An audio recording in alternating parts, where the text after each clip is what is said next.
Hello and welcome once again to the Domino Theory television program.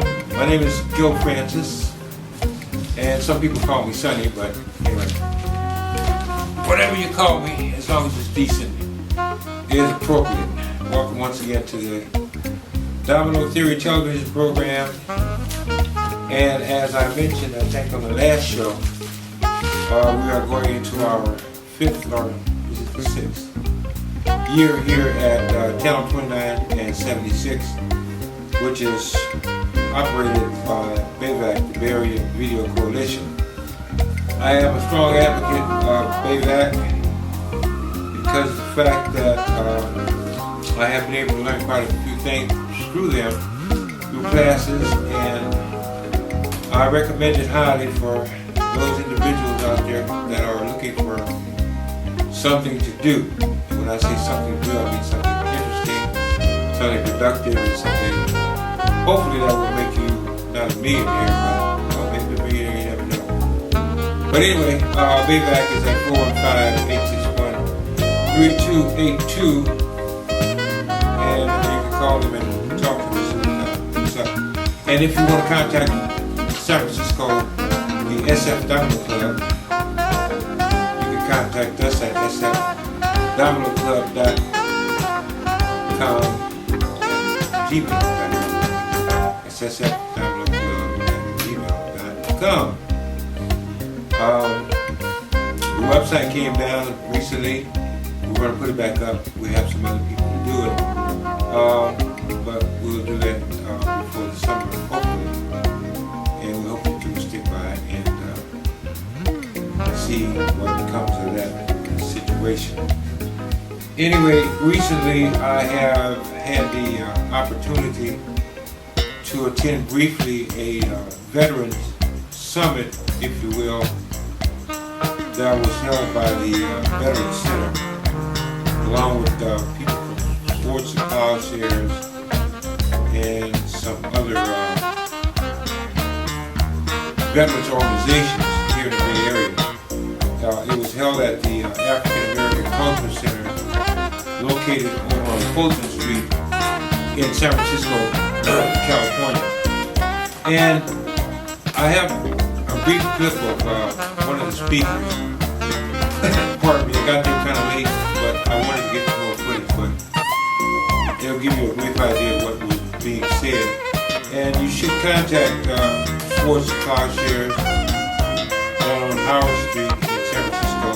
From what I understand, they're reaching out across the bay. They're open and also to Berkeley, if I'm not mistaken.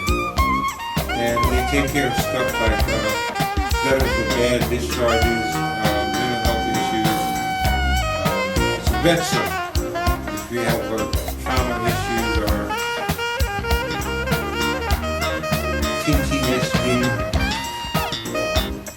and any number of other things that we veterans suffer from as a result of being in combat or around combat, near combat. I think we were going to combat. We were in combat, not anymore, we were there. Anyway, they can address all those issues for you. Because sometimes, you have to humble yourself and you can't do it by yourself. I have tried that for many years, and each and every time I can honestly say that I have been a failure. So when I reach out for help, it makes it a little bit easier. Sometimes I feel better too. And it's not like I want to create a blame or things happen. But if you need some help, try one of those organizations, the Vets organizations, and the Sports and Plowshares organization are good people to talk to. And Sports and Plowshares can be reached through their website. Not really sure. It's www.sports-plowshares-.com. No, it's more like .org. And that'll get you to Sports and Plowshares. If that doesn't work, Google it. And you'll see what it means. Anyway, I want to get to the origin of Sports and Plowshares. It comes from biblical times. People were talking about putting down swords and wars and killing people. and pick up plowshares, which plowed the ground and produced food to feed people as opposed to killing people. So hence we have sword to plowshare, and they have been around for, I guess, well, I don't guess, I know they've been around since 1974. That's when I first came in contact with them, and I think that was about a job or what have you. Congratulations to the Golden State Warriors and the New Orleans Pelicans, which is my home team. Next year will be better, I'm sure. It was not quite the series that I expected, but it was good basketball. It's good to see the Warriors on a roll, and we hope that they will continue to have success and go on to win the NBA Finals, which are coming up in the next few weeks. So if you're a basketball fan, you have a lot of basketball in store for you, I'm sure. I saw an article back, let's see, in Sunday's paper, and this concerns a suit against the police chief that was settled for wrongfully firing one of his employees. And, you know, I think that each and every employer should have the option to get rid of an employee if they're not productive. But if an employee comes to you with an issue that, well, whistleblowers, for instance, if they come to you with something that's going to make the company more productive and be more conducive to profits or what have you, I think that those people should be cherished as opposed to banished from the company. But anyway, the lawsuit was settled for $725,000, and guess who paid for that? It was filed against the chief of police of San Francisco. So, I don't know, be careful who you fire, and I guess why you fire them. We have coming up in the Western edition, and I do have another, I think a few clips, a clip of me talking with Mr. Keith Hazel over at the Western Edition One Stop, which is located in the Safeway Plaza on Fillmore near Gary. And he talks about an upcoming job fair that they will be presenting on the 20th of May. So if you are in need of employment or you're looking for training, I would suggest that you go by there on the 20th. I'm not sure what time it starts. I do believe he told me 10 o'clock as a start time, and that sounds about right. So if you get over there, get up out of the bed, get over there at 10 o'clock, and they can help you with your resumes, they can help you look up jobs, they can help you with any number of things that will advance your careers. And money is very, very tight these days, and we all need to have some. I don't see robbery as an alternative these days because the jails, believe it or not, are not really that full. There's room for a lot more people, so I don't think you want to be a part of that. But I know we all need to eat, and we all have different means of getting to that end. So, with that said, I do digress, but with that said, go check out the job fair at the One Stop on May the 20th and see if you can get into something if you're not already into something. Dr. Levi Watkins, who was a black doctor, died recently. He was a doctor at Johns Hopkins, which is one of the premier hospitals in the country, and he just he died at the age of 70, and he was quite a man from what I understand, The article came from the Sun Reporter,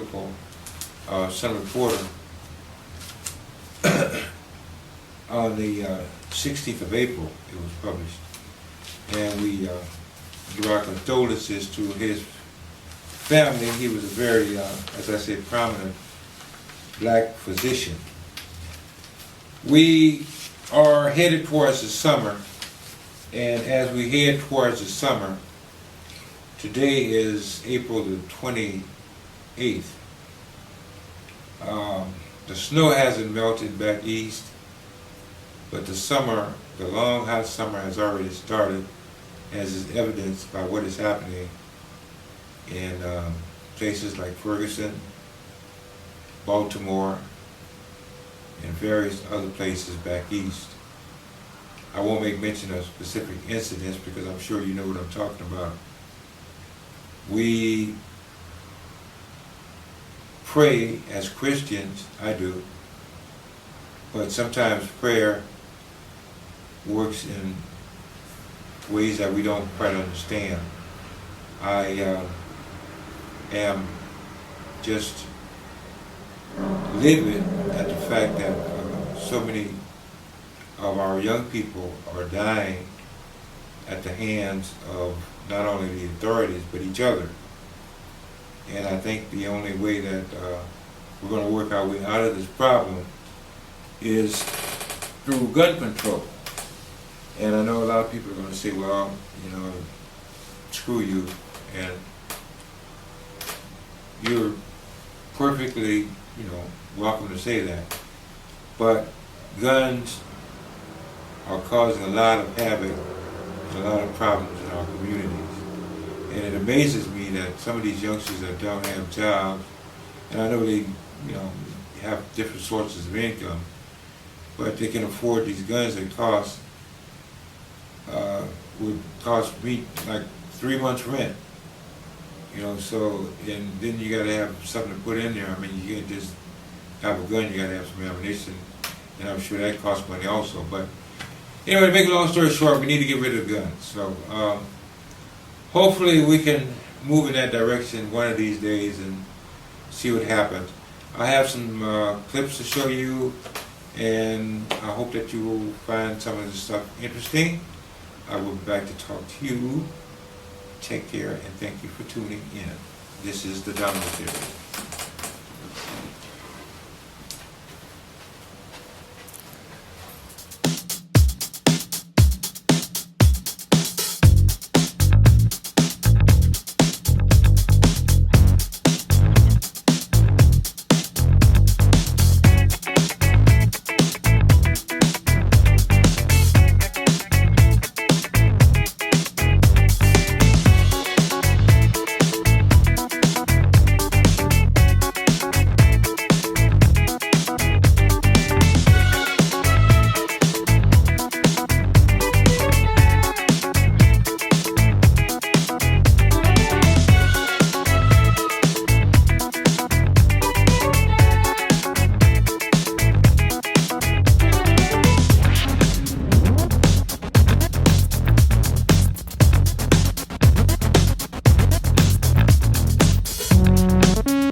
What's really important for all of you mental health and legal folks out there to realize is that most veterans don't know.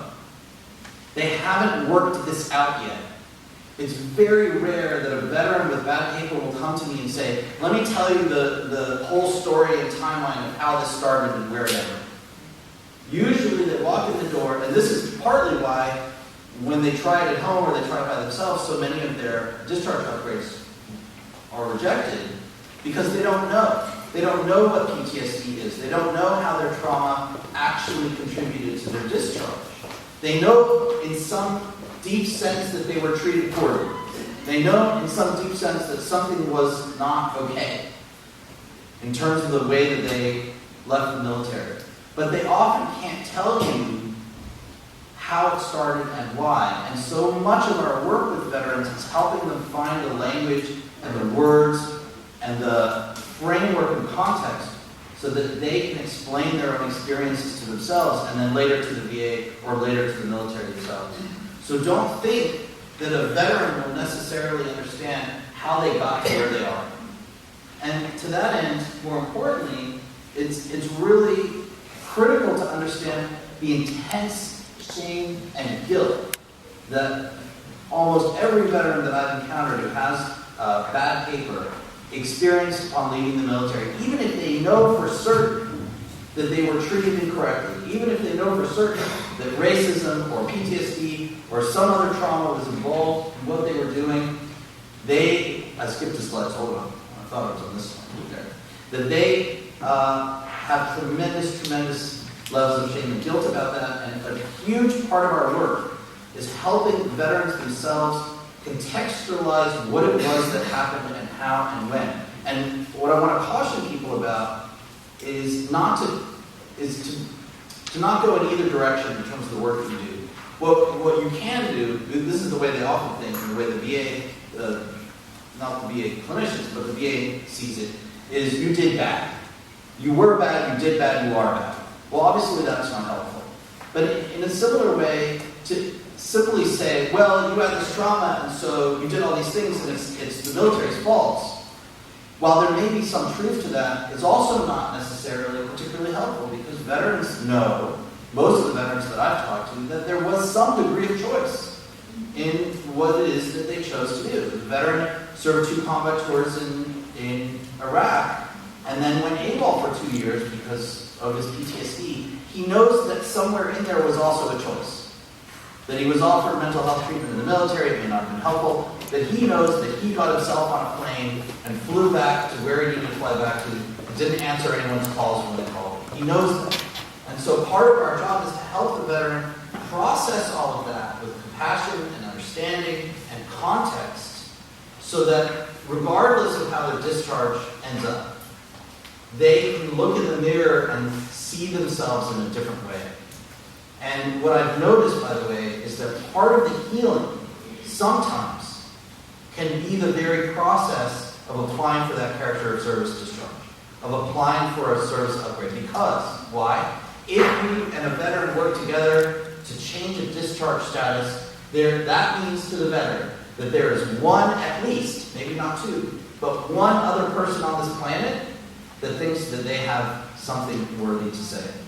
That there is one other person on this planet, at least, maybe more, who thinks that it's worth taking the time to change their status because they see something else. And what I've noticed is for the veterans who do those applications, it takes so long that by the time you actually get the result, you've done 2 years worth of work, right?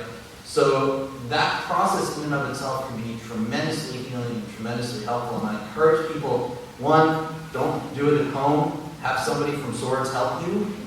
It's a lot better when somebody helps you. And 2, realize that actually, very much like the application for service-connected disabilities, can be part of the healing process. More important than the result is oftentimes the process of applying and saying, no, I was treated incorrectly, somebody made a mistake, and I'm going to say no. I want this to be looked at. So I encourage people to do it. I have 1 minute.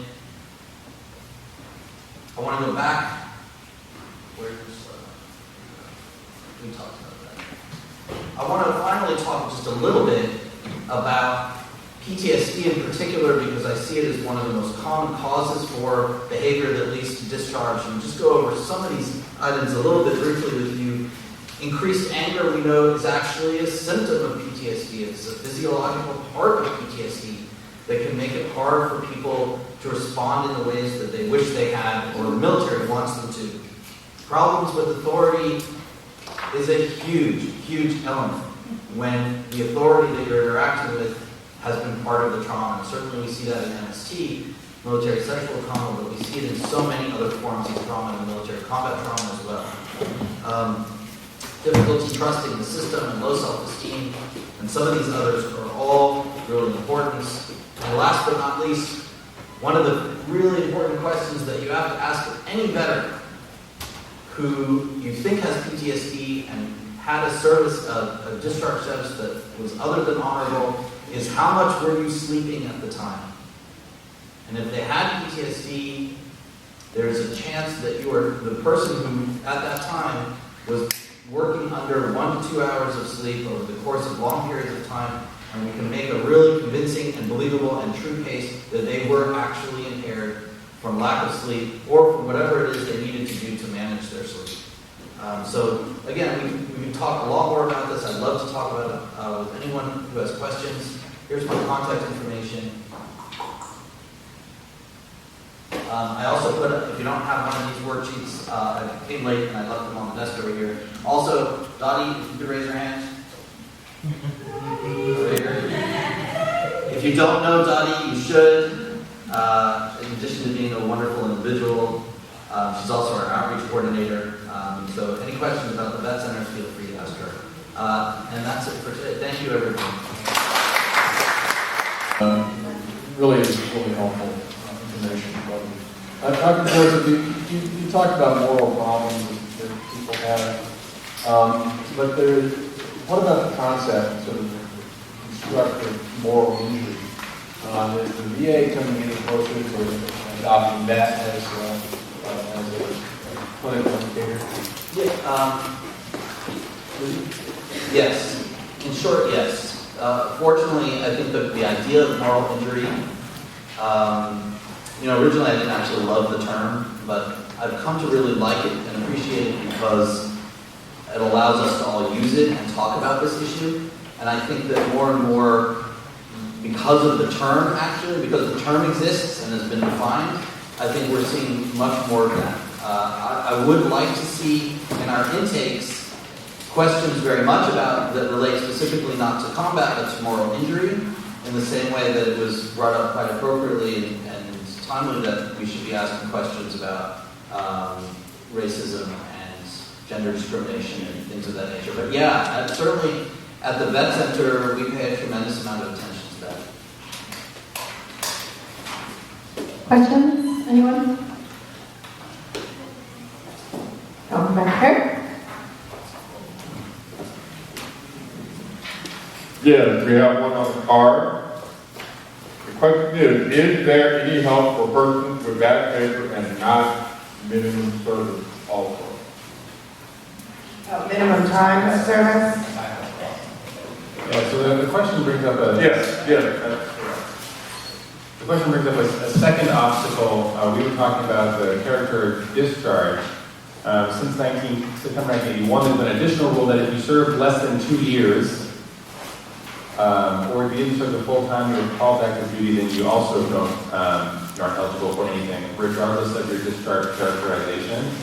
So I worked with a woman, a survivor of sexual assault in service, became pregnant, carried the child, got an honorable discharge of pregnancy with less than 2 years of service, so she was not eligible for VA benefits.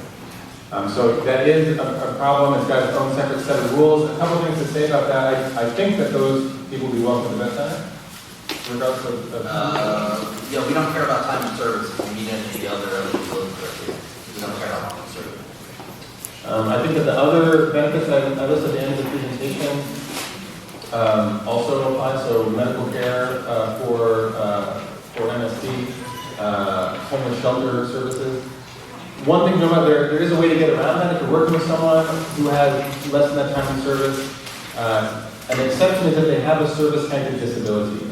So if they apply for any service-connected disability and it's found that it is service-connected, then that waives the whole thing for all benefits. So they can then get everything from the VA. So if that person doesn't know about it yet, pass that along. Got one comment back here? Yes, I just wanted to thank you guys, and mine is more of a comment. Just to say I go to the vet center and have been since 2008, and it's been a very, very helpful resource as far as like when I have issues with the VA or even therapy with the VA. The vet center is very instrumental in helping me move forward with whatever it is. So, Let's hear that. Thank you. Oh, actually, before this question, there's one point I really want to make to everybody. we talk a lot about the VA as if it's a thing. I want to remind everyone that the VA isn't a thing, and particularly when it comes to sending in applications, even though it doesn't seem like this, there is eventually an actual human person who's going to read what you wrote or what the vet wrote, and applications should be written with that in mind, that there is a person who's going to be reading a thing that hopefully tells a story that that person can relate to. It should be more objective than that, but it isn't. So when you write or help veterans write the narrative of what it is that's happened to them, whether it's for service connection or for discharge or upgrade or character of service, remember that there is an actual VA person somewhere who has some kind of name, whose mother presumably loved them, who will actually be reading what you write. And if you write with that in mind, you may find that you get better results. Very good. Commissioner Ray. Dr. Joseph, I had a quick question on moral injury. I've been reading a lot lately about moral injury, and I'm wondering if you've seen any writings or documentation looking at, as you talk about, the moral injury doesn't necessarily have to be something that happened directly, but as you brought up the case of the cover-up of the murder. And I'm wondering if anyone has written about or looked into the fact that if a veteran feels that the war itself that they participated in is immoral, and how that can affect moral injury. I hope so, yeah. I hope someone's written about that. I wish I knew the answer to that. I'll tell you that I clinically think that is a huge thing. I think it's an incredibly legitimate aspect of moral injury, particularly when I'm thinking of particular veterans who came home to communities and families that saw the world very differently. And the veteran came home and said, I think what we're doing is really bad, and I feel complicit in what feels like a war crime or a crime. And they were treated very poorly by their unit, by their family, by their friends, depending on where they are. And I think those situations are incredibly traumatic and should be addressed as traumas. All right, you have a question on a card. One final one on the card is, how does the VA determine disability percentages?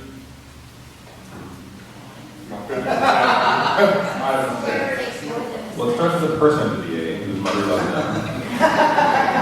Or not. Yeah. So there's like many pages of the Federal Register that are devoted to that question. For every condition, basically, there's criteria, and for different severe symptomology, there's a percentage assigned to it. There's a funny math they do to add them up. If you want to dive deep into that, every year, Swords to Plowshares with the Practicing Law Institute, PLI, does a 6-hour video training on how to apply for VA benefits, with also more information on discharge upgrades. So I don't have the link, but if you Google Practicing Law Institute, Swords to Plowshares, and you will find lots of information about that question. Can I add to that? Absolutely. Let me add to that and say that there are two elements. One of them goes back to the actual person and the VA thing. One of the things that I think veterans find extremely confusing, and we can understand why veterans would find it this way, is that it feels like what they are applying for is compensation for suffering. That if I suffered a lot in my trauma, and if I suffered a lot since my trauma, I should be compensated for how bad it's been for me. And I think morally we could argue that that's a really good idea. But unfortunately, that's not how the VA approaches it. And the VA approaches it, I'm thinking particularly about mental health disorders, through the lens of impairments. And the way that they see impairments is first and foremost, if you have this thing and it comes from the military, how has it affected your work life? So that's primarily the first thing that the VA is going to look at is, could you work or could you not work? Not whether it was really bad when it happened or whether it was really bad for you now. It's can you work or not? And it's important oftentimes in cases with veterans, let's say with PTSD, who are working and have worked, to really dig deeper into the work history to understand that maybe this is a veteran who, if they hadn't gone to the military, if they didn't have PTSD, they would have achieved this. But so they achieved this, but it was stable over time, and you can't let the VA you want to help the VA compensate them anyway. And oftentimes veterans get very low compensation because it looks like they worked and therefore not had any problems. And so we have to really help veterans articulate the ways in which their work life and their home life have been impaired. You have to use the word impairment a lot, because that's the thing that the VA is going to judge you on. That being said, at the end of the day, there's still a person who's reading what you write, and it's good to write a good story. And I've noticed that the more heart-wrenching a story, in other words, the better it's expressed, and the more that a regular person, who may or may not work at the VA, but a regular person can relate to this thing that the veteran is talking about, the more likely you're going to get a service connection. And again, is that fair? No. Is it objective? No. But that's, in my experience, how it works. All right. Do we have any more questions? Going once, going twice. I want to thank you both, and also thank all of you for coming today.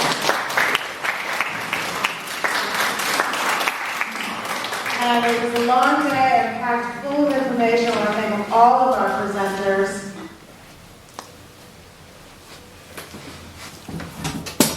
I was reading an article from the New Orleans Tribune, which is a black-owned and published bi-weekly or a monthly newspaper from New Orleans. And the article, the editorial was regarding the state of public education in the city of New Orleans 10 years after Katrina. And there is such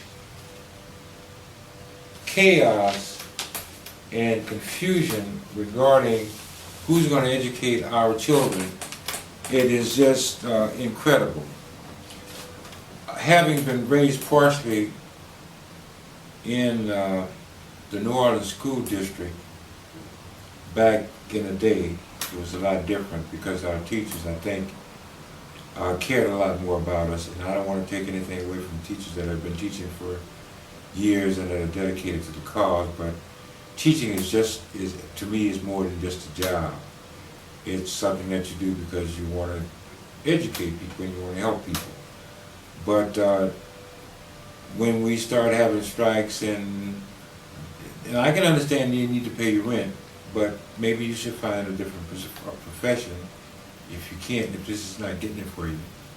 What it is, just go and enjoy it. Mm-hmm. See what I mean? And anything you pat your foot to is good music. In 1914, the year the First World War started in Europe, Louis Armstrong was released from the waif's home. He began playing in parades and dance halls and in seedy bars frequented by a rough and often notorious clientele. There was Funky Stella and Cross-Eyed Louise, Roughhouse Camel, Cocaine Buddy, and Black Benny Williams, a 6'6", sometime parade drummer who acted as young Armstrong's protector for a time. His new friends showered him with new nicknames: Rhythm Jaws, Gate Mouth, Dipper Mouth, and Satchel Mouth. He played his cornet whenever he got the chance, and astonished older musicians with his tone, his power, and his musical ideas.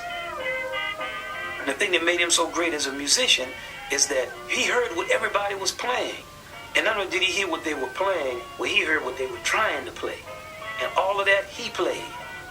And people loved him because, you know, they could feel that coming out of him. So he might be with Black Benny or Old Stinky Rag or some of all these different characters that he was around, and they would call him Little Louis. They loved him. Armstrong loved listening to jazz. The Kid Ory Band, Mutt Carey, Bunk Johnson, Freddie Keppert, and Sidney Bechet. But of all the bands Armstrong heard, it was the one led by the cornetist King Oliver that meant the most to him. Joe Oliver was a tough band leader. Rough as pig iron, one musician said. He had begun his career as a trombonist, then switched to the cornet, and became a perennial favorite at one of the city's toughest clubs, Pete Lala's in Storyville. Armstrong remembered delivering coal to one prostitute who lived next door, and lingering as long as he could just to hear Oliver, his idol, play.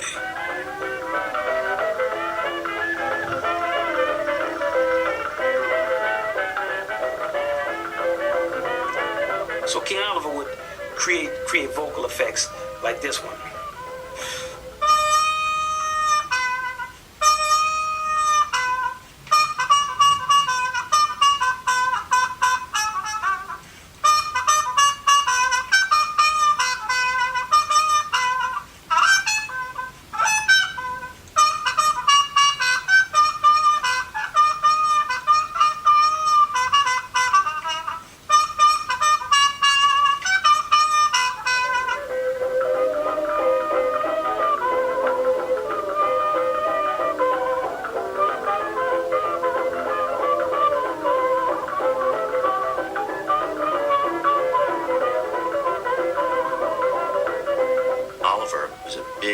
Impressive-looking man. He had a gorgeous sound, he had a lot of authority, and he knew how to put together a band. And Oliver obviously liked him. Armstrong was allowed to carry his trumpet, which was an honor, and I think he took him kind of under his wing. I loved Joe Oliver, Louis Armstrong said. He did more for young musicians than anyone I know of. Between engagements, Oliver would sometimes stop on the street and offer Armstrong advice on how to play. We'd be walking up Rampart Street and running into Joe Oliver. We might have a lesson or piece of music that was bugging us. And I said, Papa Joe, why you divide that? He'd stop no matter where he's going and show it to us. But the rest of the musicians would say, well, I ain't got no time breaking the neck to get to the Eagle Saloon. See? That's why we all love Joe Oliver. In 1918, the year American troops went to war, King Oliver left New Orleans for the big city of Chicago, and Armstrong took over as cornetist in his old band. His reputation grew, and soon he too had offers of work from out of town. But Armstrong had no thought of ever leaving New Orleans. He was married now to an ex-prostitute named Daisy. And besides, he had seen too many other musicians fail. Wasn't nobody gonna get me to leave New Orleans, he said, but Papa Joe.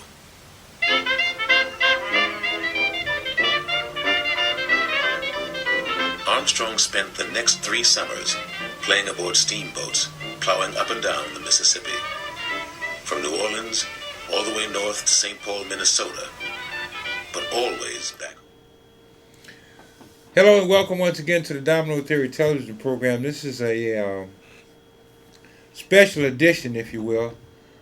Usually I air at 11 o'clock on Tuesdays, and I'm not really sure about the timing on this one, but hopefully you'll see it at a reasonable hour. Anyway, we thank BAVC and, of course, Channel 29 and 76 for airing our Domino Theory program over the years.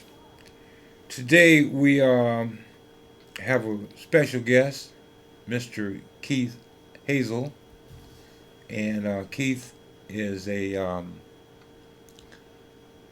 community activist or community worker, community whatever you want to have it, a large part of the community in the Fillmore district here in San Francisco. And as our numbers decrease, we need more leadership, and I really don't see that, and maybe I should be doing more, but I don't see it. I'm trying, and he is also, so that's why we have him here today. We're going to discuss some topics. We try not to inflame anybody or upset anybody or step on too many toes, but the truth, I think, is the light, and me being the Christian that I am, I honestly believe that. Keith, how are you today? I'm fine, good, thank you. Good to see you. Thank you for coming in. So, can you tell us a little bit about yourself and what you do? Sure, I mean, if I talk about myself, I mean, I could go several different areas with that, but I'll just briefly give you my history. I was actually born in New Jersey. I moved to California in 1975. I was 14 years old and went to Galileo High School, where I guess you could say I excelled at sports, basketball and track mostly. Then moved on to City College of California, City College of San Francisco, and then I went to San Francisco State University. From there, I had afforded the opportunity to play professional basketball in Argentina for 4 years, a year in Germany and a year in France. Quickly after my athletic career, I came back to the city and really wanted to become involved with the youth. I wanted to be a counselor, and subsequently I finally ended up being a case manager on several levels, getting to work at El Hill Hutch with the famous Lefty Gordon and that crew of people in the late 80s, early 90s, and then I moved on from there doing social work in Oakland and West Oakland and parts of Oakland, and making it back to San Francisco now as a social worker.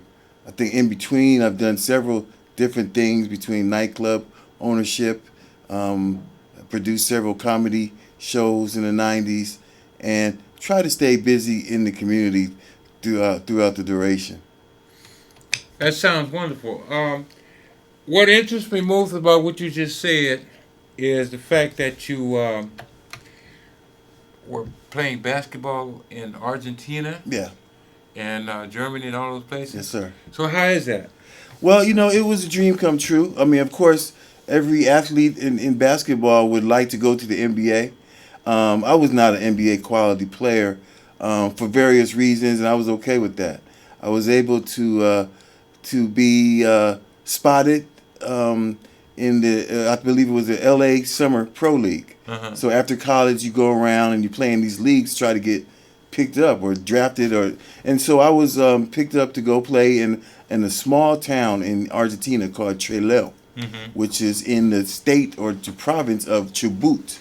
And Chubut is in the deep south of South America, which a lot of people will call Patagonia, which is right near the South Pole. And I used to spend my free time on beaches with whales and penguins. Is that right? Yeah.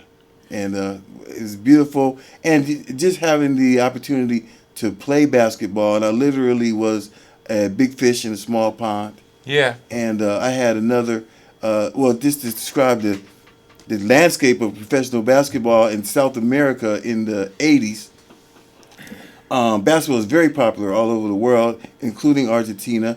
But to be competitive, it was mandatory that you had to have an American or two. You were allowed to have 2 Americans on each team. Well, my team, fortunately for me, I was the American, and we had a gentleman from the Dominican Republic who played his ball at Nebraska. And the reason I say I was fortunate because he was an excellent ball player, but he spoke English and Spanish. So he was my bridge. And very talented guy, 6'10", and Victor Chacon could really play some basketball, but he made my transition there so much easier because he spoke the language and helped me to speak. I just recently heard about this African-American player who went to China, and I can't think of his name right offhand. Stephon Marbury, maybe? He is doing so wonderful over there, like he's he's the man. Yeah, it's Stephon Marbury. Yeah. Okay, so anyway, I wanted to ask you, and I don't want to get too political. Well, yeah, I do want to get political. The situation with the San Francisco Police Department that just surfaced about the emails between them making negative comments about different minorities and what have you. Just a small take on that. Is that something that's inherent, or just you think they were just sort of kidding around or?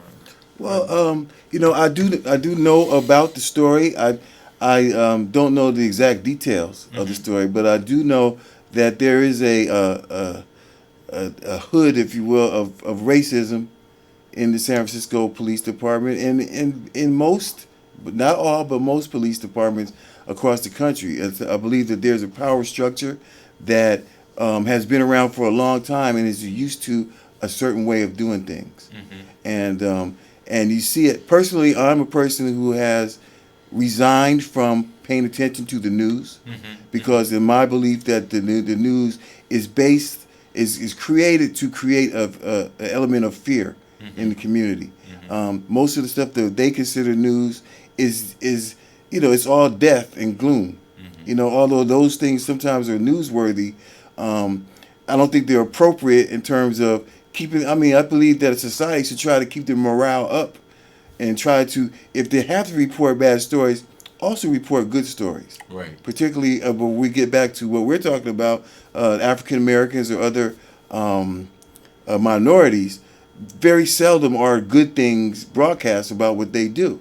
Right. And so the general public, when they see the news, they have a negative image of African Americans or other minorities. I understand. And so I tend to stay away from it.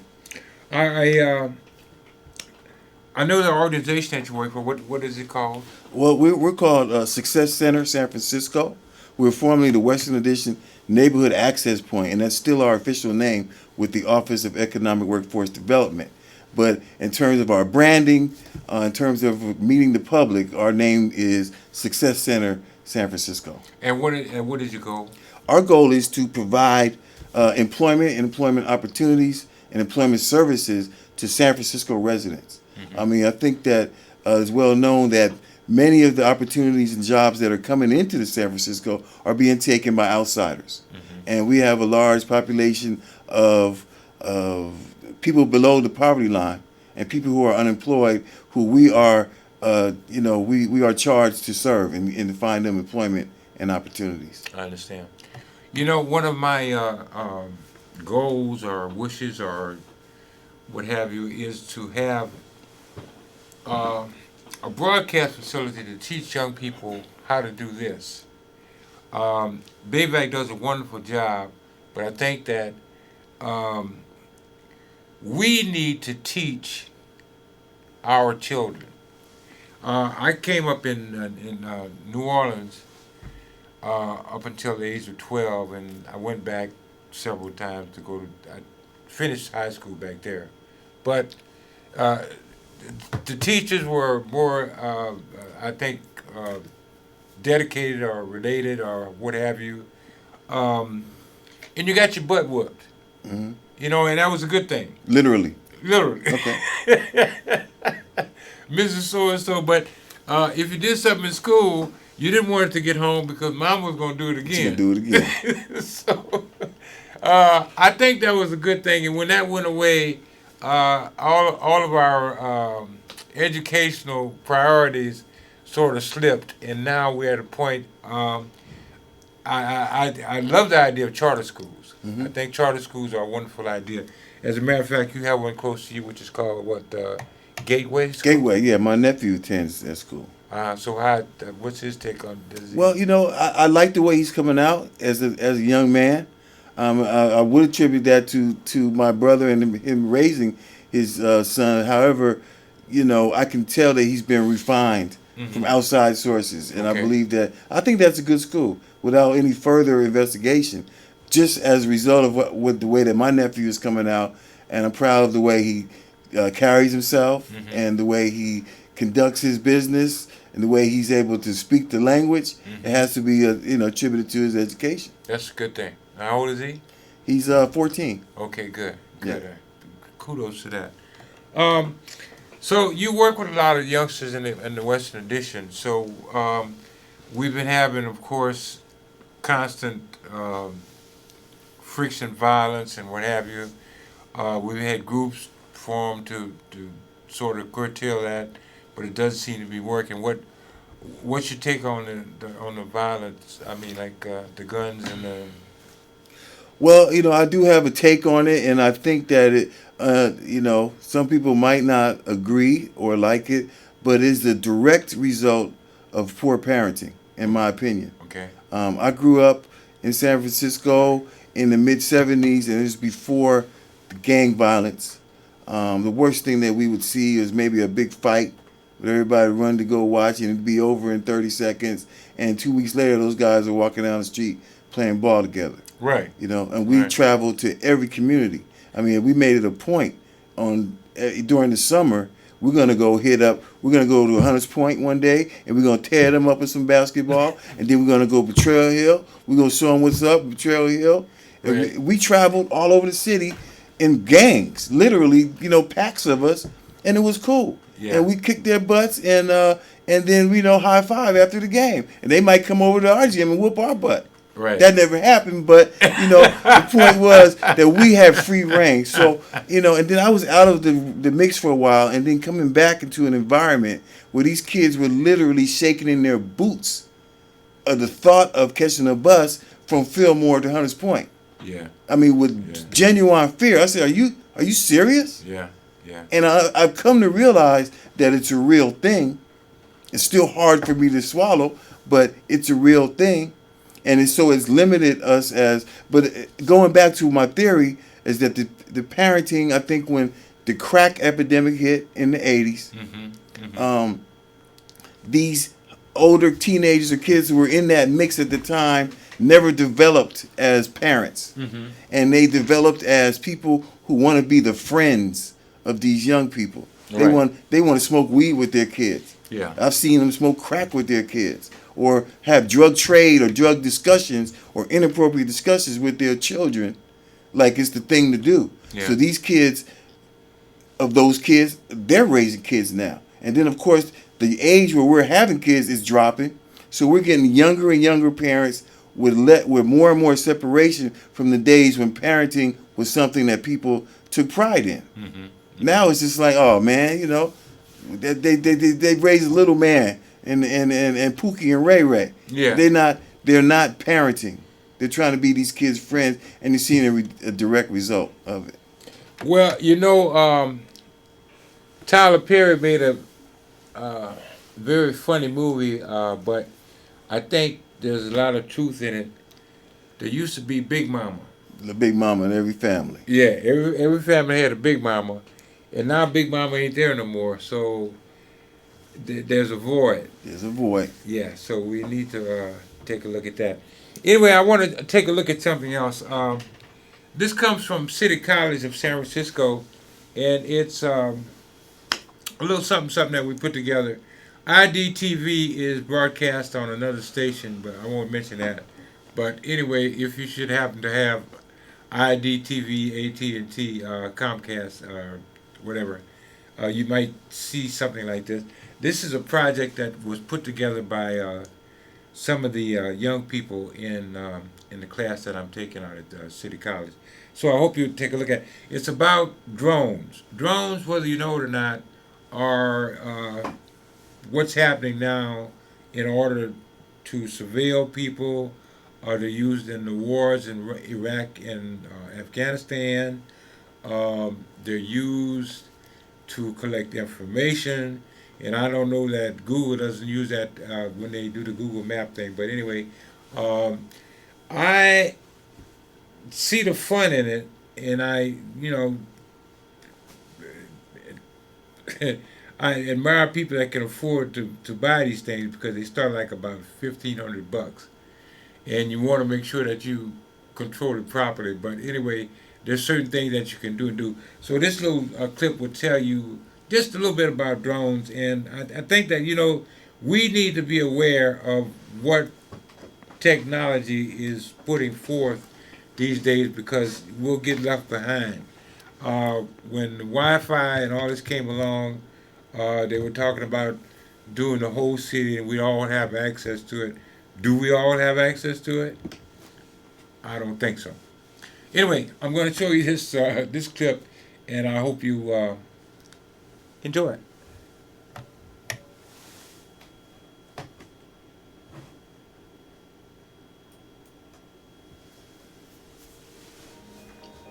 This amazing aerial footage was filmed using a drone. Well, anyway, Keith, I want to thank you very much for coming in. We appreciate the interview. It's been beautiful. We hope we can do this again. Oh man, I'd love to. I had fun. And as a matter of fact, I'm thinking in the back of my head, you should be doing this on a weekly basis yourself, because you got a direct line to the people that you're working with. And I know it's time consuming, but like shoot in here and do a little. Well, I'd like to do a real quick announcement if I can, and that's that May 20th at the Success Center, we're doing our first or second annual job fair. Okay. And we're going to call it a job affair. Okay. So the job affair is going to be outdoors. We're going to have music. It's going to be festive. But we're going to have between 20 and 40 employers that are going to be hiring. Because our criteria is, you go to a lot of job fairs, it's a job, dog and pony show. Right. Well, no one's going to participate in this job fair unless they are hiring. So May 20th at where we're located in the plaza at Safeway. Our address is 1449 Webster Street in San Francisco, Western Addition. And we're just across the parking lot from Safeway, if you know the area. Okay. Is there a phone number they can call at the... Yes, the number is 415, of course, 549-7000. And website? Website is successcentersf.org. One more time. successcentersf.org. Okay, you heard it from the man. Now, if you don't take advantage of this, it's on you. May 20th, they're going to have a job fair, and he just told you that they're going to have dedicated people, not just people showing up to be there, but people that come to hire you. Now, I want to add one thing to that. When you look for a job, there are certain ways that you look for jobs. I've had a few in my life. Your appearance, your attitude, and your perseverance are things that employers look for. I have never not got a job because I was black. I have not gotten a job because I was stupid. I have not gotten a job because I didn't know how to approach the situation, but never because I was black. I can't blame it on that. And I have done quite a few things, believe it or not, here in the city. And I want to encourage you young people to go to the job fair to see what's available. And a lot of times it's you don't start off as CEO of a company, but maybe one day you can work yourself up to that or somewhere close to that. But you got to start somewhere, and most of us start at the bottom. So don't get discouraged just because your friends out there making $100 a day on the corner. That's not going to last. You don't pay income tax on that. There's no Social Security involved in it. So it's not a viable source of income. You need to have something to do. And here in San Francisco right now, technology is the thing to do. If you don't do computers or computer-related stuff, there's no place for you. Even the street sweepers now use computerized machines to clean up the streets. And, we're asking for $15 an hour for people that work at fast food places like McDonald's. That's not a future. So we're talking to you, and this is from my heart because I've been there before. And if I don't do this anymore after the day or after this moment, I've had my fun and I've enjoyed it. But there's a serious part to what you need to be doing. So take this with a grain of salt. Go out and see what you can do, and if you need be, talk to Keith. Mr. Hazel will be more than happy to entertain you or help you if you're serious about what you want to do. We thank you very much for tuning in. This has been the Domino Theory. Today is the 16th of April, 2015, and we thank once again BAVC for letting us do this broadcast. Channel 29 and 76. And we also thank Andrew for his help because we couldn't have done it without him. May God bless you all. Take care. And we will see you again.